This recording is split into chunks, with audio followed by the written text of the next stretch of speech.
What's up, world? What's happening, y'all? Welcome all sports fans, YouTubers, Facebookers, all social media across the nation. We're in the paint with Red, my man Devonte Rone, a.k.a. Red. I'm your host, Carlos Clayton. We have a very special guest tonight, Mr. Christopher Lambert. He is the host of Uneducated Star Wars Talk. Check all our shows out on Uneducated Network. Please like and subscribe to the network, to the channel. You will not be disappointed. For those who haven't seen us, myself and Red, for In the Paint with Red, we want to apologize. Southwest Louisiana was also affected, as well as Southeast Texas with Hurricane Harvey. A lot of flooding went involved, so we could not make it to our spots and our destinations to do our show. So we want to apologize, and like I said, thoughts and prayers are still going out to Houston and to Southwest Louisiana as well. But with that being said, out of all this drama and this turmoil going on in the world, there was still sports talk. And if you haven't been living on this planet Earth, then we'll tell you, Kyrie Irving got traded to the Boston Celtics of all teams. Kyrie Irving goes to Boston, and they get Isaiah Thomas mixed with Jay Crowder and a 2018 pick from the Nets, which Boston had. So all that's being included, man. Mr. Red, we want to start off with you. I want to know who won, who lost the trade, how do you feel, and why did that team win or lose the trade? I kind of feel bad, you know what I'm saying, losing Kyrie Irving, but I mean, we also didn't give up a lot of things that I think we should have gave up, but we didn't. So, I mean, and also in return, we got some decent pieces, you know, for giving up just one player. And I think that it's going to be kind of difficult for me to watch Cleveland again because of the fact that I love seeing Kyrie Irving, the way he cross over and dribble, and it's something I'm going to miss a lot. So I mean, with that being gone, it's going to be hard, but I'm going to try to make the best of the season. You know what I'm saying, being a different fold now. Adding Isaiah Thomas and Jay Crowder and some foreign dude. I have no idea. Anyway, some guy in the mix, huh? Yes, some guy. But I mean, it's gonna be hard for me. But I mean, hopefully we can have a good season and hopefully get a good spot in the playoffs and obviously make a run at the title. All right. Well, we all know the trade went down. Who do you have actually winning the trade? Who got better? I might ask. I'm gonna have to say Cleveland. Obviously, being better, being with the depth that we have now. Even though we have talks about getting rid of some of the pieces that we have, but the depth we have right now on paper is very good. What I'm saying, when Isaiah Thomas come back and he's healthy, and then so you add that with a Derrick Rose or obviously the best player in the world, LeBron James, Kevin Love, Tristan Thompson. J.R. Smith, I can go on down the line. Right. But, I mean, we have some depth, And then Jay Crowder coming off that bench, he's a defensive player, and also he can step out and shoot the three, and you add that with Kyle Korver.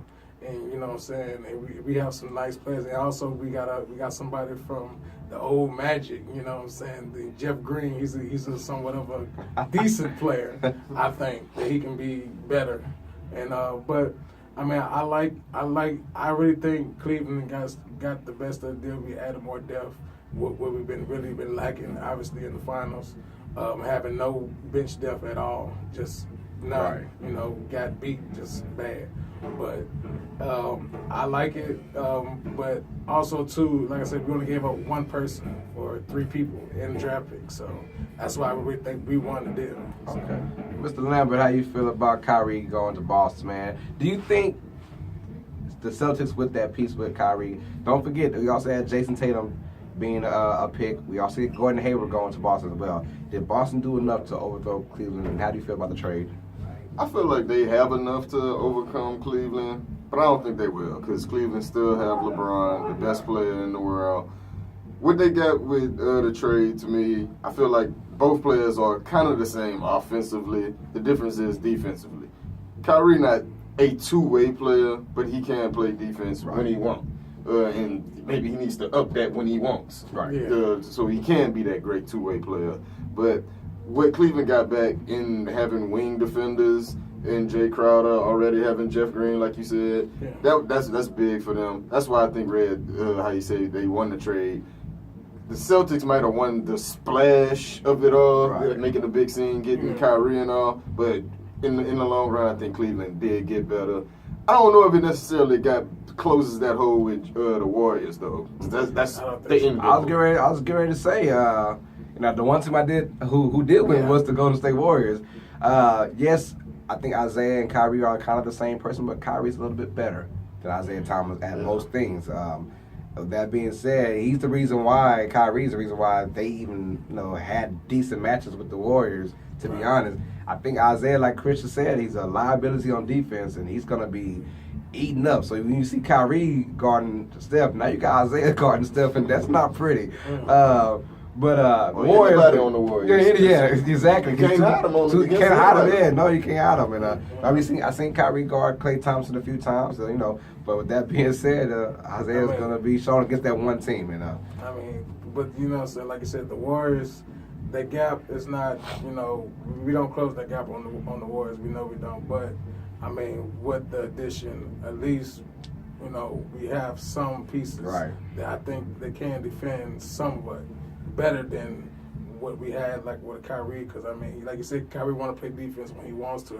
I didn't see him block a Stephen Curry shot and send it to the stands. But I was like, I mean, we need that all game. So not just every moment. We need that like all the time. And I mean, obviously you gonna get the points because so you can get to the rim and do what you want to do. You gonna get your points, but we need you on defense.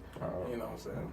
But yeah. I got you. But that was 1 second lane. Now we're going on to 2 seconds in the lane.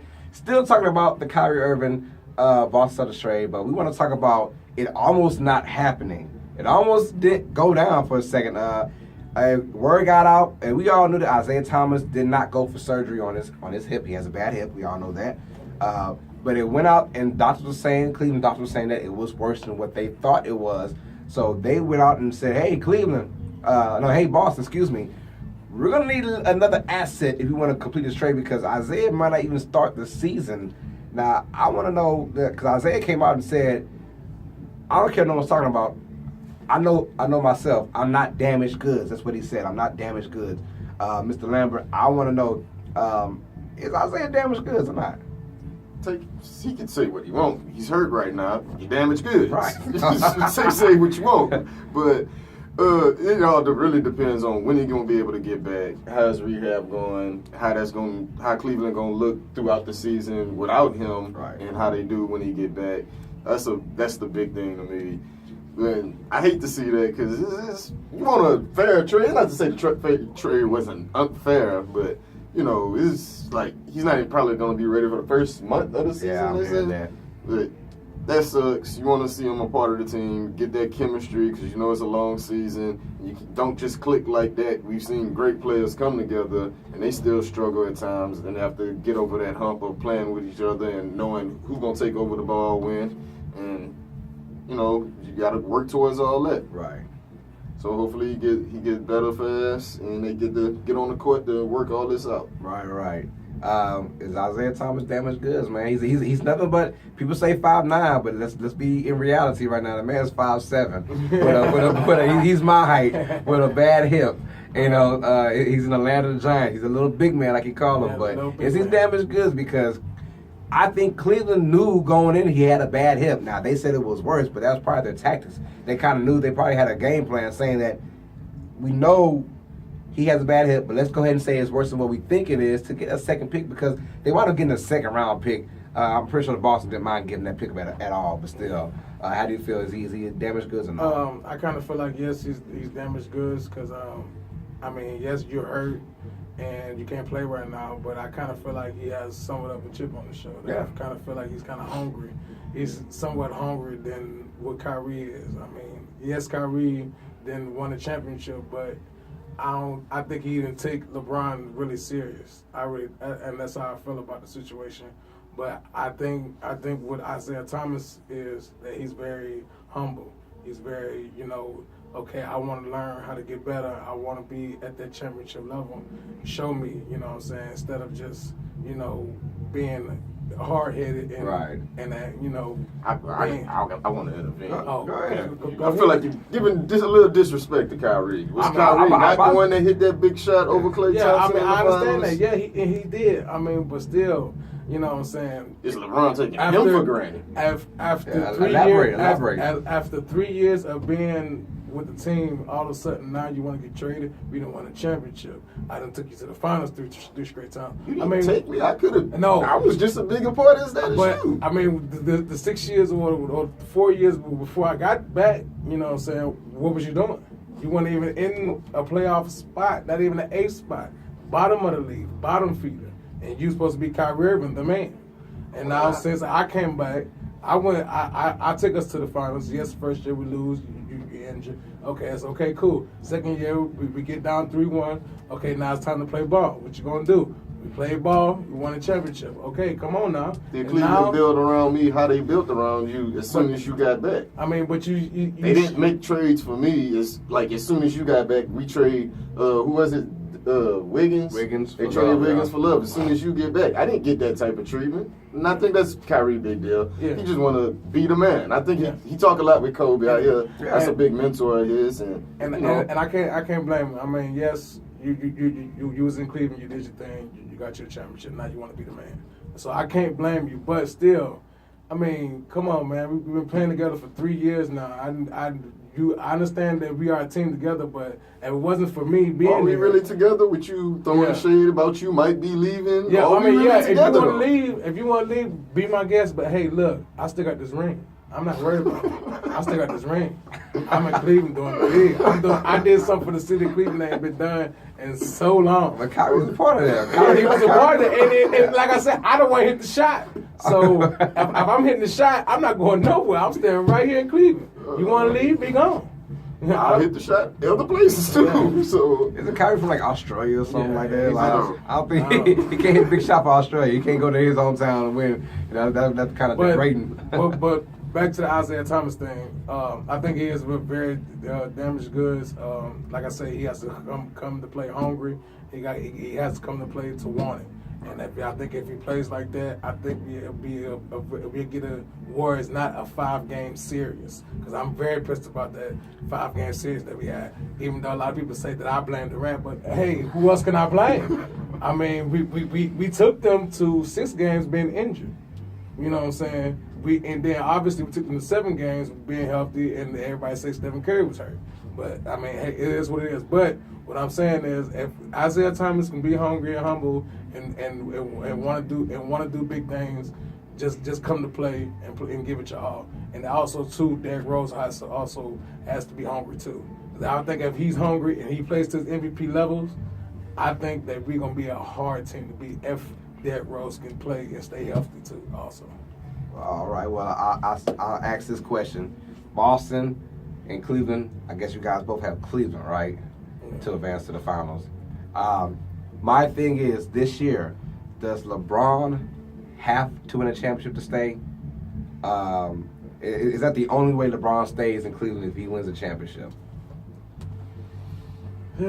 I just don't see him winning. I just don't see him winning. I can't see him winning because the Warriors just too much. Well, you know what I'm saying? let's just make it real. If LeBron doesn't win this year, is he gone? I kind of think LeBron, his face of the league time, I think that's up. I don't see what that. Unless I'm a big Melo. I've been wanting him to get Melo. Unless they get a move like that added on to this team that gets them a score that makes them can keep up with the Warriors. Okay. I don't see LeBron getting another ring right now. Something else drastic gotta happen. All right, real. So if LeBron doesn't win a championship, is he gone from Cleveland? I'm gonna say yes, and also I'm gonna say no. Yes, because yes. Elaborate on that, please. But the reason why I'm saying yes because I think if we do win a championship, I think he'll be able to stay. He'll want to stay. He probably want to do it again. But if no, I think he's just gonna go ahead and leave like he did in 2010. I think it was 2010, 2011, somewhere in between that. But I think he's just gonna go ahead and leave and let just Cleveland just rebuild. And that's the reason why I say yes and no. Right, that's Well, one of the factors why Kyrie is probably leaving too. Yeah, I was just about to say. Are we really a team with that type of mentality from our leader? Yeah. You know what I mean? Like, how we supposed to follow you and we don't even know if you're going to be here? Well, who's more to blame then? Is it Kyrie or is it LeBron? I think it's more of LeBron to blame because obviously LeBron then left and came back. And like you said, and one of my other shows, Kyrie said that they came to Kyrie, they gave him a big contract and said, look, you're going to be the man. And they said, 24 hours later, LeBron said, I'm back. You Right. feel what I'm saying? And now that changes everything. So now you're not the man anymore.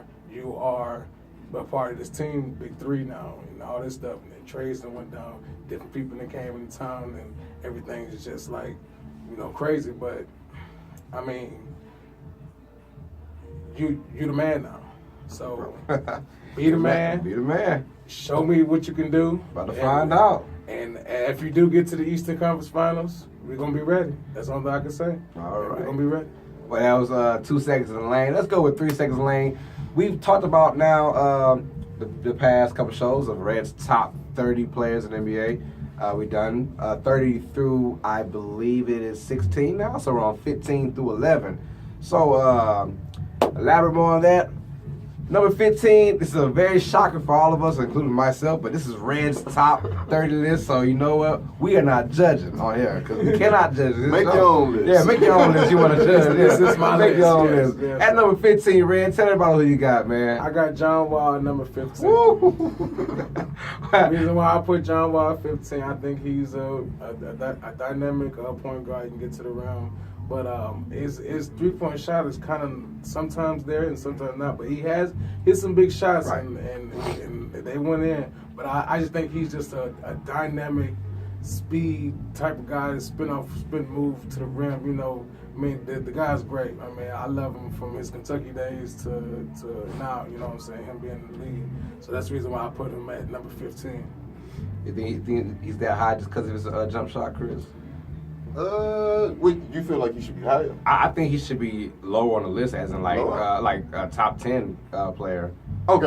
Yeah, So I don't know, he should be- high or low, but he should be Okay. top 10 in my He should be opinion. top But 10. Okay. yeah, do you? I think- kind of feel that way too. I Okay. feel like he's maybe the best two-way guard in the game right now. I can't be. think of a better defensive guard than him. It's just coming up in those big moments. We seen him in the playoffs last year, come up small against the Celtics. Get high on Red's list. You got to come up big in big moments. Right. Yeah, John Wall has been very suspect with that shot, but I think he's more of he wants to contribute more than score. But like I said, if you want to make things happen, teams are going to force you to shoot that 3-point shot, and he's got to get better at that. So I understand that. Number 14, Red, who you got, brother? I got Jimmy Dean Buckets. Jimmy Buckets. Jimmy Dean Buckets. Jimmy Butler. I got Jimmy Butler at number 14. I'm sorry. I liked him as a Bull. I mean, I don't know him as playing as a Bull, Right. even though now he's a Minnesota Timberwolf. Obviously, he's a good scorer, a good two-way defender. He hit some big shots I've seen, and then one night he went off for 40. So, Right. I mean, Jimmy Butler is a real good dynamic scorer. He can create his own shot, and he can get a shot when he wants to. Obviously, he was supposed to be the man in Chicago, but they just, said whatever. We done. The ship sank with that, man. Yeah, after they let go Rose and Noah, he's supposed to be the man. So, I mean, I don't know what happened with that situation, but now he's a Minnesota Timberwolves, and I think he's going to do a much better job being a Minnesota Timberwolves, obviously having, Karl Anthony Towns and Andrew Wiggins and Jeff Teague and obviously Jamal Crawford. So I really think him being on that team, he can be somewhat of a leader, and somewhat he can learn too how to be, be better at his where his star talent is. You know what I'm saying? He can be better. You know what I'm saying? So he can take that leadership role and do some big things out there in Minnesota. Well, speaking of big things, Chris, does Jimmy Butler's accusation to the Timberwolves team, does that make them a threat in the West at all? It's hard to say a threat right now because the bar's so high with Right. the Warriors, and you gotta. It's hard to say who's a threat to them right now. But him getting reunited with his old coach, I love to see that. That's a guy who believed in him. Right. So he's gonna have that confidence in him. And it's a great young team in the West, though. It's still the just West, tough. yeah. It's just tough in the West. But Jimmy Butler, great player. Buckets, how you call him? Buckets, baby. Also can play some defense too, right? Yeah. Oh yeah. Two-way guard. That's a big way in the big thing in the West because you got to be able to stop people. Mm-hmm. I think, like you said, him being back with Tom Thibodeau, I believe that Tom has himself. He's never. This was first year not making it to the playoffs in his head coaching career, and you can tell he was super duper PO'd because he's one of the few on his 2 or 3. He's also the general manager and as well as the coach. So he makes the decisions. Great job. So basically, right now, you can call them the Minnesota Bulls right now because, with Taj Gibson coming down, too, he's trying to get that defensive mentality back in Minnesota because we haven't seen them in the playoffs since 2004, I believe. So that team is very hungry. That fan base is hungry to see, and hopefully Jimmy Butler is the one that brings them to the playoffs. So number 13, who we got, man? I got CP3, Chris Paul. Ooh, CP3.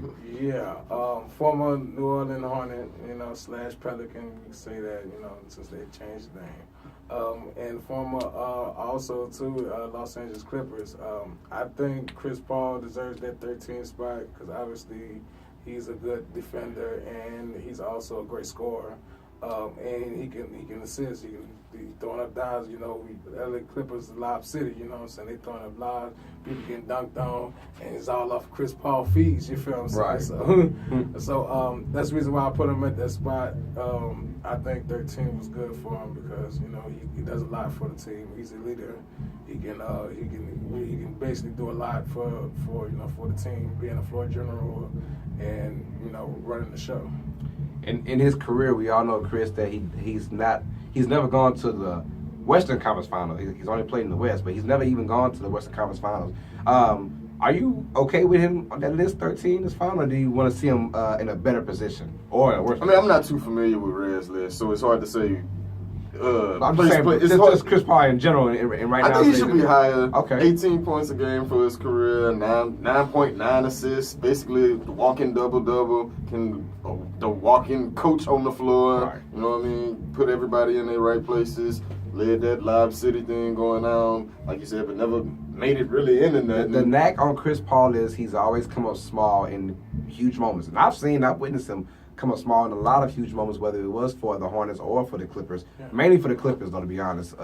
His Hornets days, he was pretty good. One thing I can say about the competition he was going against was the Kobe's of the world. I've seen him single-handedly turnover after turnover the last 2 minutes of a ball game, crazy. But also too, I've seen too, Chris Paul hit a last-second shot to take the Spurs out of the first round. Of the That's playoffs. true. But that ain't never happened. I know that Spurs got 5 rings. But that is true. But at the same time, that still wasn't the Western Conference Final. He never been there. My thing is, I want to ask if he had won at least one championship, would he be higher in your list? Yeah, he would be higher on my list. Okay, all right, yeah, because I think that's the only knack. He has to make it out into the West. He has to make it to a finals to even be talked about as one of the greats. Because a lot of guys put him as the greats, and guys like me, I'm like, he come up very small in the playoffs. You can do what you want to do in the regular season and look good, but when it's big moment time, I've even seen Peyton Manning. Yeah.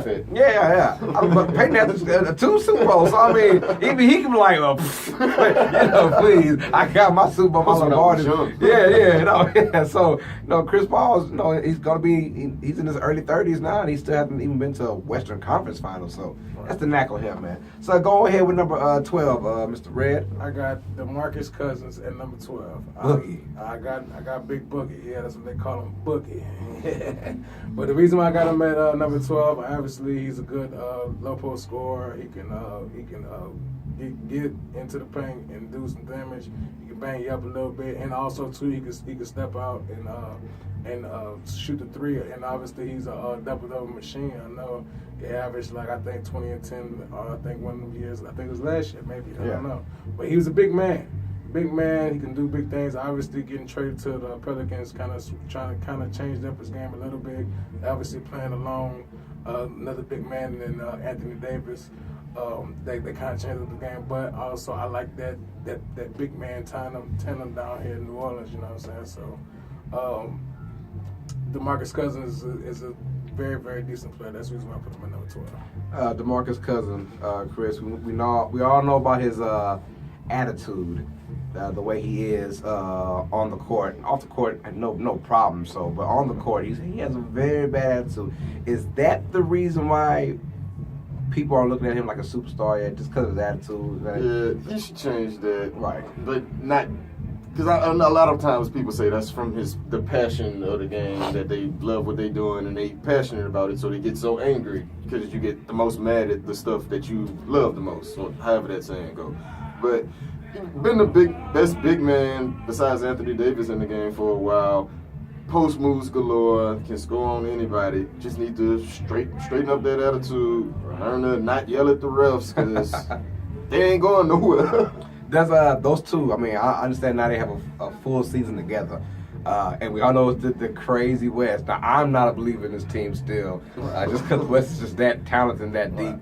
And when you add those two guys, and then you add they got a Holiday. They kept him for 5 years, a 5-year deal. I don't like the depth is going to be crazy for them. They have to have depth, but they don't have any at all still. How do you guys feel about the New Orleans Pelicans teams going down for this year? I think they might miss the playoffs by like maybe 1 or 2 games. Okay. I mean, I'm not seeing them in there because obviously the West is real stacked. Mm-hmm. You know, so you got a lot of teams that some teams they never been, and they might be better than than the New Orleans Pelicans. You know, obviously y'all just have 2 big men. Y'all really don't. They can score, they can do what they can do, but they just not. It's not enough to overcome the West. You know what I'm saying? So that's the reason why I see them like 1 or 2 games out of the playoffs. Yeah, playing in a tougher conference, right. 82 games, without having depth to relieve some pressure off of the main guys throughout the season. You know, that's how injuries occur, guys having to do too much. And hate to say that because you don't want to wish that on nobody, but got to get depth to take the pressure off folks. Heard that. All right, Rick, go ahead with your number 11 on the list, brother. Number 11, I got Carmelo Anthony. Carmelo Anthony, that's one of Chris's favorite guys out there, man. What's a surprise? I got him at 11. Obviously, he's a good scorer and a good triple threat scorer, obviously. But the team that he plays for is kind of still hard for me to, put him higher than, in my top 10. You know what I'm saying? So, because, I mean, he really hasn't made a playoff run, he has made a playoff run, but not deep. Yeah, you're right. You know what I'm saying? Not a deep playoff run. He's been in the first and second round, but he ain't ever been past that. But Carmelo, obviously, he's been a scoring champion once. He got 3 Olympic gold medals, and something I can really say. He ain't got no ring. He did make it to the Western Conference Finals. Yeah, I was about to say that. A while ago. But it was with the Nuggets, though. That's how long ago it was. I probably wasn't watching basketball. I mean, I don't remember that. I really don't. But I mean, he made the one Western Conference Finals. And what was his team? The Denver Nuggets. Denver Nuggets. Yeah. Took Kobe 7 games. Yeah, to the Lakers, man. Yeah, and long time ago. Who was on his team? J.R. Smith, right? Was J.R. Smith part of that team? I don't think they had Chauncey or Iverson yet, so I think he was like still the man. Yeah, I don't know, man. But it was a while ago. How you feel about him being just about Carmelo in general, man? You know I love me some Melo. Right. Can score any type of way he wants. One of the best offensive scorers we've had in the game for a while. Been on the Knicks, not really a team really able to do nothing except that one year they was able to challenge Miami somewhat. They took them like a game or 2. It was a fun series, and it was fun seeing Melo on that stage with the big stars because that's where Melo belongs. Because he's a star in his own right. I know a lot of people feel otherwise because of his defense, but I can say that about a lot of guys that don't play defense. And Melo's better than them offensively, and so I don't think the defense neck should be held that high against him. Because other guys get passes for it, and they've done exactly what he's done throughout his career. Right. Y'all know me. I just don't like him. We'll leave it at that. This isn't my show. But that being said, a quick recap. We got John Wall, number 15. We have Jimmy Butler Jimmy Buckets at number 14. CP3, that is Chris Paul at number 13. We got DeMarcus Boogie Cousins at 12. And then we have Carmelo Anthony at 11. Carmelo Anthony at 11. That's the top 5, 15 through 11. Next episode, you'll see 10 through 6. So be ready for that, man. It was a fun show. And no, this is Uneducated Network presenting In the Paint with Red. This is Devonte Rone, a.k.a. Red. If you haven't, please like and subscribe to Uneducated Network, where you can see Christopher Lambert show, Uneducated Star Wars Talk, my show, Uneducated Sports Talk, and of course Devonte Rone show, a.k.a. Red, In the Paint with Red, man. So that being said, you guys know what it is. Had a great time, had a fun time. For Christopher Lambert, I'm Carlos Clayton. This is Devonte Rone, a.k.a. Red. Stay smart, stay educated. Y'all.